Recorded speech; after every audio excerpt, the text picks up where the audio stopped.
നമസ്കാരം. Raf talk ഫുട്ബോളിലേക്ക് അവർക്കും സ്വന്തം. ഈ മാസം നടക്കുന്ന അന്താരാഷ്ട്ര ഫ്രണ്ട്ലി മത്സരങ്ങൾക്കുള്ള ബ്രസീൽ ടീമിനെ ഇന്ന് കോച്ച് കാർലോ അഞ്ചലോട്ടി പ്രഖ്യാപിക്കും. ഇന്ന് പ്രഖ്യാപിക്കുന്ന സ്ക്വാഡ് അതിൽ നെയ്മർ ജൂനിയർ ഉൾപ്പെടുമോ എന്നുള്ളതാണ് എല്ലാവരും ഉറ്റുനോക്കുന്നത്. രണ്ട് വമ്പൻ ടീമുകളോടാണ് ബ്രസീലിന് കളിയുള്ളത്. ഒന്ന് ഫ്രാൻസിനെതിരെയും മറ്റൊന്ന് ക്രൊയേഷ്യക്കെതിരെയും. ഇന്നലെ, അതായത് ഇന്ന് പുലർച്ചെ നടന്ന മത്സരം, സാൻഡോസിൻ്റെ മത്സരം, അതിൽ നെയ്മർ ജൂനിയർ കളിച്ചു. അദ്ദേഹത്തിൻ്റെ ഭാഗം ഒരു അസിസ്റ്റ് ഉണ്ടായിരുന്നു. അദ്ദേഹത്തിൻ്റെ കളി വീക്ഷിക്കാൻ വേണ്ടി കാർലോ അഞ്ചലോട്ടിയുടെ സ്റ്റാഫ് എത്തിയിട്ടുണ്ടായിരുന്നു. അവ സ്ക്വാഡിൽ ഉൾപ്പെടുമോ കളിക്ക് ശേഷം?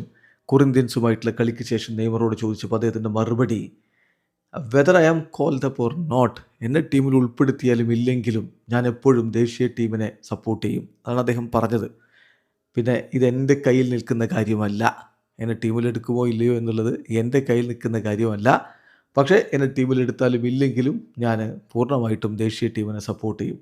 വേൾഡ് കപ്പ് കളിക്കില്ലേ എന്ന് ചോദിക്കുമ്പോൾ അദ്ദേഹത്തിൻ്റെ മറുപടി, ഞാൻ അതിന് വേണ്ടിയിട്ടാണ് വർക്ക് ചെയ്തുകൊണ്ടിരിക്കുന്നത്.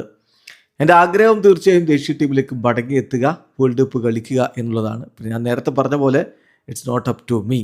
അത് ഞാനല്ല അത് ചെയ്യുന്നത്, അത് സ്റ്റാഫാണ്. അതായത് ബ്രസീൽ ടീമിൻ്റെ സ്റ്റാഫാണ് അത് തീരുമാനിക്കുന്നത് എന്നാണ് നെയ്മർ ജൂനിയർ പറയുന്നത്. ഏതായാലും കാർലോ ആഞ്ചലോട്ടി നെയ്മർ സ്ക്വാഡിലേക്ക് എടുക്കുമോ എന്നുള്ളത് തന്നെയാണ് ഇന്നത്തെ ബ്രസീൽ കോളപ്പിലെ ഏറ്റവും ആകാംക്ഷയുണ്ടാക്കുന്ന കാര്യം. കാത്തിരിക്കാം ഇന്നത്തെ ആഞ്ചലോട്ടിയുടെ ടീം പ്രഖ്യാപനത്തിനായി. വീഡിയോ അവസാനിക്കുന്ന ഫുട്ബോൾ ലോകത്തെ കൂടുതൽ വിശേഷങ്ങളുമായി റാഫ് ടോക്സ് വീണ്ടും എത്താം.